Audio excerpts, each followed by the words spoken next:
नहीं खेने लगता है आवन खाई आए को तक खेल पड़े इसके झाड़ू बाद में लगा खाना नहीं बने लिए खाना ला हाँ नहीं बने लिए खेने कल खाना कला नहीं बने तो भोज है कि बहुत छे कि नहीं छे से जाओ हम घूमने हाँ देखने आगू बुझलो ना ये तो खाना कला नहीं बने लिया खाना नहीं बने ले ताने पूछल मंदिर का तो नौत है कि हाँ तो नहीं बने अब खाना कैला नहीं बनेबे खाना खोल के सुन लियो हम जहाँ के कहे छियै 10 दिन से रुक रहल छी जे हमरा नहीं हर जा दिया से हम तो होइए ये नहीं हर जा दिए नहीं हर जा दिए नहीं हर में बस भोज भात की हैं क्या लोग भोज भात रहे छै तखने लोग नहीं हर जाइ छै ओना नहीं तखने हां आइ हमरा साल भर भ गेला हां आ हम भूख रहल छी कुकुर जकां एकटा नहीं हर नहीं है सरो समाज के नहीं हर होय छै बुझलिए परिस्थिति देख के जाइ छै ठीक छै जाओ सरे समाज से खाइ लेल मांग ले हम नहीं बने खाइ ले जा तक हमरा नहीं जा देबै ता तक नहीं बना के दे हम घर में तांडव करब गे तांडव करबही ना त आता नहीं चला वाला छौ बुझली ना आता नहीं चला वाला तो नहीं चले वाला छै तो हम नहीं देब खेने बने ठीक छै ना तू ने बना के देबी त के बना के देते हमरा अपने से बना लेगा अपने से खा लेगा लाज नहीं लगे छौ तोरा लाज जाओ छ से पता नहीं तोरा लाज लागे छौ से कोन ककर घर वाली छै जे नहीं हट नहीं जाय छै हां गए त नहीं हर जाय छै हम कहां बना के लो त नहीं हर जाय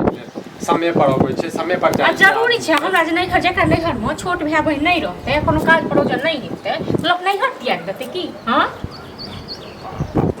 तो जो नहीं हर चल जो बुझले और नहीं हर रही है हाँ। चाहिए हमें जरूरत है तो हम लॉक है हां तो ठीक छै गाड़ी तक आइन दे हम अखन तोरा लेल सब चीज बना के खेनाइ 56 प्रकार राख दे छ नहीं हर के विदा कर लाज नहीं लगे छौ लाज नहीं लगे छौ काम के बदला में काम दै छ हमरा हां बहुत लाज लिहाज बहुत केलियो ठीक छै ना बहुत डर लियो अब नहीं है तोमरा हां तो हम ओद बात कर लग होने त क्यों गांव ने बचाबे तो बुझले ओद बात कर सब चीज में खाली ओद बात जे किछ मुंह से आवाज निकलबा जे कि हम नहीं हट के आई पड़े छ मनसा तोरा हां आई पड़े हमरा आई पड़े बुझले ना ओना ने पटपटाइते रही जो हम नहीं हट के समय पर अब चल जी है एक महीना बाद चल जी है नहीं जब एक महीना बाद तो मखन जा माय जा अखन कटनी सबके समय छै कटनी घूम जाइयो खेत पर मोर काटे से तू नहीं देबी जौन बनिया रखबे ना त राख तो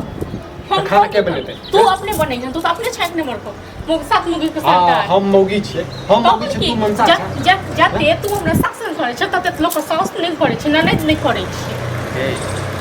अखन कटनी छाई से 2 महीना 4 महीना पहले कोन कटनी छले हां सब दिन तोरा किछ ने किछ रहते छ तोरा घर में खटैत रहियो जानै घर में नहीं छै कियो हम ही छी अकेला तोरे घर छौ त तू नहीं करबे त के करते हम के अपन नहीं घर में दिया क्यों तोर दिया रहते दिया आदमी रहता तखन हमर जिंदगी नीक रहता हां गे अकेला हम नर पछी जे छै ना और खट होइतो बुझले हमरा होता कि तोरा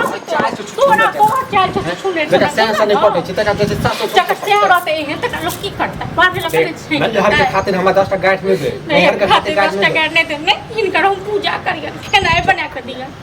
नहीं बने हम खाना पीना छोड़ दे छी हम सब काम हम सब छोड़ दे गे त हम फिर ओद बात करबो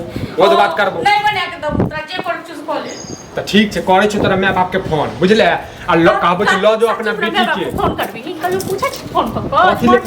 कथि ले पूछबो गे कथि के छ तोहर माय बाप हमर हां त हम आगे से ढार दो तू हमर के छ एक दिन से किया एकरा घर में हल्ला गुल्ला हो गेट तो ठीक है जे बाबा तू जा अखने भौजी के आवाज सुनै छले कोका कोका अरे कोका नहीं करे छै पता न एका माथा में जे छै ने पागल भ गेल छै कीड़ा घुस छै हल्ला कर सब रोड पर मार जाय छले ओने के आवाज हां हम पागल भ गेल छियै बुझलियै ए भौजी लेकिन ई बात ठीक छै बुझलियै ई बात ठीक छै दोसर के हम दूसै छलिया हमरे कपार पर हमरे कपार पर बतेब हक की भेलै कि ना से लाज लागे छै बते नै बुझलो हां से लाज लागे हम कहलिए अखन कटनी के समय छै कटनी करबै आप हैं अखन नहीं जाके एक महीना बाद चल जेतै कथि भौजी कोन काम ता कोनो काम नहीं छै ओत झाइल बज जेतै जाकर आ जब अत्ते कोने खीजे त जाहि द आइयो एक बात कहू काकर बेटी नहीं जाय छै नहीं हर ससुर के सब करे छै एक कर नहीं जाय छै बहु बेटी ठीक है त साल भर हमरा भ गेल 4 महीना तक सैं के बात बुझै छै सैं के समझै छै सैं के दर्द बुझै छै कटनी एले है यो बुआ हां त कटनी है त जरूर 2-3 दिन में काट लेब जाओ अहाँ जा दहक 2-4 दिन ले अरे एकर बात तू नहीं बुझै छी एकर चाइल तू नहीं बुझै छी जखन चेक बोल हम सब संग बतियाइत रहै छियै तब अंगने जाय छै त अहाँ के नहीं बड़ाई चलत रहा कतो जाय आबै छै ए कैला प्रशंसा करे छी प्रशंसा के लायक छी मौगी प्रशंसा के लायक ओ प्रशंसा गांव मतलब सही कहे जकर जत्ते अच्छा रहे ओते खराब हो जाए हमरे भोजाई के लल कते उन्नी झगड़ा लड़ाई करत रहे हरदम आ भौजी कोन चालू करे हाँ तो एकरा घर में नहीं छले केओ तें देखे छियै एकर आवाज जे छै रोड तक जाइत रहै की है वह ला कहै छी मौगी मेहर के आवाज कहूँ जे छै घर से बाहर गेलियै अयो जकर सास रहै छै ने घर बड़ा नीक रहै छै से पुतोह के साथ के ने रहै छै नीक से राखै छै तऽ घरे वाला चल जो हमरा ने घर में पंचायती बैसाबऽ के ये बुझला चल जो पंचायती वाला बात है प्रेम से कहै मोन जब भरि जतौ तखन अभी हम लावन ये हो तो टेंशन वाला बात करे ठीके बात कहै छै ने जहन हमरा कहल नहीं है के सेवा करते ओतऽ जाके झाइल बजेतै खाना तब जाके मतलब ससुराल है जाके रह जते 4 दिन में आबि जेबै ने यार रे एकर चाल तू नहीं बुझै छी ने एकर चाल नहीं बुझै छी हम देख ले छी हम हर महीने गाड़ी देख ले छी चौक पर तो गाड़ी है जो तैयार भ जो खाना बना नहीं बनल हमरा ले जो